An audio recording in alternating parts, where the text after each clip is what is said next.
right, Sarah, let's break this down a little bit. You think that LeBron should be the Lakers' starting point guard? I love this, and I love this conversation every time this news came out. Every time we have the same one. Well, no. But just when this news came out, and I talked to a lot of players, coaches, and it's almost been laughable because it's like LeBron has been a point guard essentially his entire career, and we see so much. I understand that you need to put in your rosters and put in your starting lineups, but it's more a formality. It's a traditional way. It's a traditional way. But the NBA right now is anything but. It's positionless, and it's absolutely, and it's been that way. And I'll never forget last year when the Lakers were coming to play Brooklyn, and it was a story heading in that LeBron was going to play point guard that night, and it was the first time that he'd been slotted in the roster. And it's the same story of, okay, fine, so you're writing him in the starting lineup. The question often comes with the position you're playing, who are you guarding? I do not think that LeBron James is going to be guarding the opponent's starting point guard. But yeah, do you want the ball in his hands? Of course. Is he an excellent option given who else they could put in the lineup? I think this is something that when you have LeBron James on the floor, you have the opportunity to play him at 1 through 5, and you're going to utilize him in creative ways as has been done the entirety of his career. I do think, though, as Frank Vogel said, which is you shouldn't be, and a lot of this is media, a lot of it's speculation. It's going to continue when you get into preseason training camp and people are able to see kind of the way you're running things and who you're putting in. But to necessarily set a starting lineup or even be discussing it at this point in July. It is early. Let guys compete. Let guys compete for roles and positions. And then once you start to solidify that in training camp, guys will understand their roles, where they're going to slot in, and they need to be flexible, understanding you're going to utilize different lineups given the fact that LeBron James has got the versatility of playing I'm so glad position. you said that, because there's so many people that do these shows. They want to take competition out of sports. They just want a free ride. They just want, oh, let's move this guy here. What you're going to – part of the essence of a team, putting a team together, is that everyone's spot is up for grabs. You can't tell AD, oh, you know something, AD, you're going to play center. If AD has said, I don't want to play center, that's more important than getting his number from LeBron James, number 23, because he doesn't want to log 30 minutes guarding a number 5, going against his body and everything. No, it's not the best thing for him. If you want me here, I'll play 4, I'll play 3, I'll play 2, I'll bring the ball up. But he doesn't want to play center. That's all a part of making people comfortable. But the number one way to make a team comfortable is you go to training camp, you throw the ball out there, and let the best man win. We're not going to go to say, oh, we're going to be this way before the team is developed. Because if you start giving, especially young players, if you start entitling them, oh, I'm going to give you this spot, compared to earn it, you will have a problem with Boogie Cousins, who started almost every game that he's participated in. Rondo, he's been a starter. If you just tell them before that, unless it's LeBron, Rondo will be like, hey, man, let me back.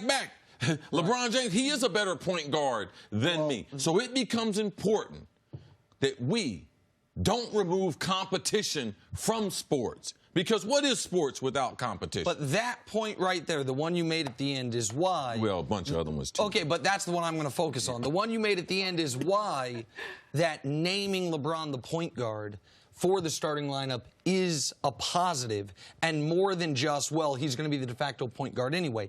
Because if it is between Rondo, Cook, and Caruso, I believe that Cook actually can be more effective on the court with LeBron than Rondo can, because of the shooting, because of what he can do spacing the court.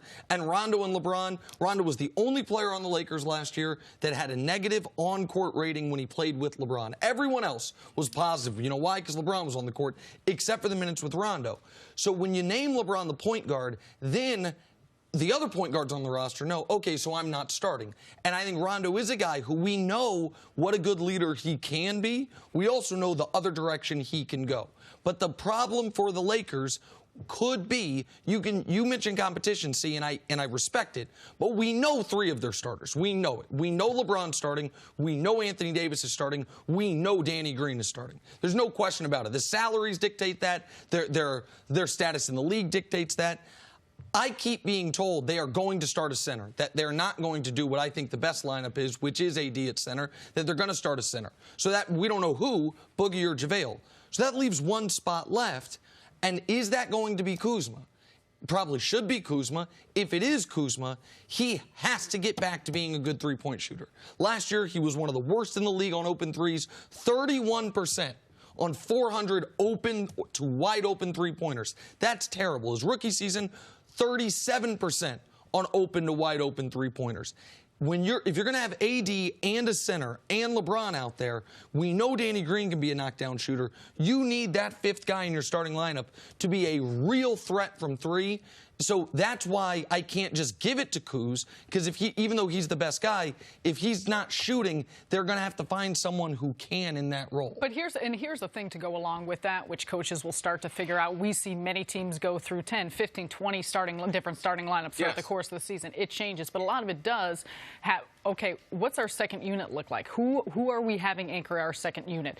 Do we want Anthony Davis to play the 4 or the 5? What does AD want to do? What conversations has he had with the coaching staff of saying where? So all of this factors in, but a lot of it too comes in with not just what is best out of that starting 5, but also the depth of your team and who you're playing with the different combinations and how that benefits your team as a whole. I believe there are a couple people going to play a key role. Avery Bradley is going to be mentioned as a starter. He is a viable option because he's able to guard either the 1 or the 2 and take all that pressure off LeBron, where he can guard a 3, a 4, or even a 2 on the wing. And also, Alex Caruso. We have not talked about him. We talked about him signing.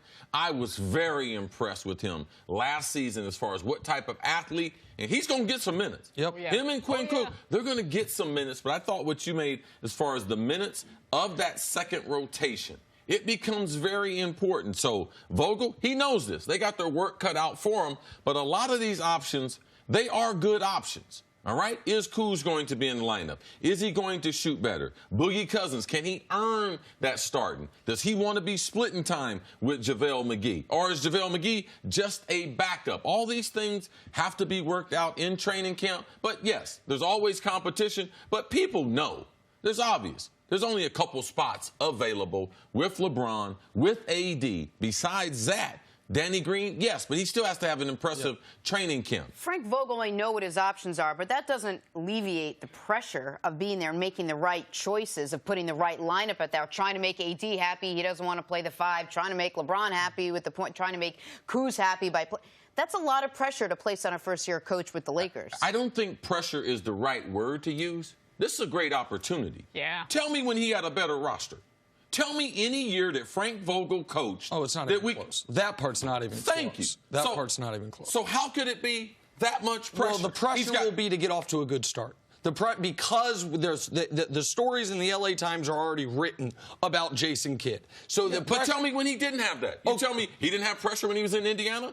He didn't have pressure with an Orlando team that didn't have a bunch of talent? Right, but I think because, and maybe it's semantics, because it's the most talented roster he's ever had, the expectation's the highest they've ever been, and you've got Jason Kidd looming in the background. That's where the pressure will be. But Frank Vogel didn't think he was going to be the head coach of an NBA team this year after failing in Orlando and then seeing Orlando, once he left, jump to the playoffs. He knows what an opportunity this is, but there is some juggling here. There is, you mentioned Avery Bradley. When the starting lineup I think most people expect is LeBron, Danny Green, Kuzma, Anthony Davis, and a center. In that starting lineup, who guards the opposing point guard? You're gonna have Danny Green do it, who's one of the best wing defenders in the league. That's not getting the most out of his. Kuzma can't do it. You're not gonna ask year 17 LeBron to do it. So there is some juggling that's gonna have to be done here. Not to mention Boogie and Rondo. Can you convince them? If you know what? Run our second unit for us. Like Rondo, maybe you can, but Boogie, I saw him in the video yesterday. He's slimmed down. He says he's fully healthy. Those are the things that Frank Vogel has to start working on right now. It's probably one of the reasons he did that interview. Tell the whole team, none of our everything's up for grabs. Nothing's decided. Go earn it. Thanks for watching. Subscribe here to get the latest from the show. Also, be sure to check out more of the best clips from First Things First, or go watch a few segments from our other shows on FS1.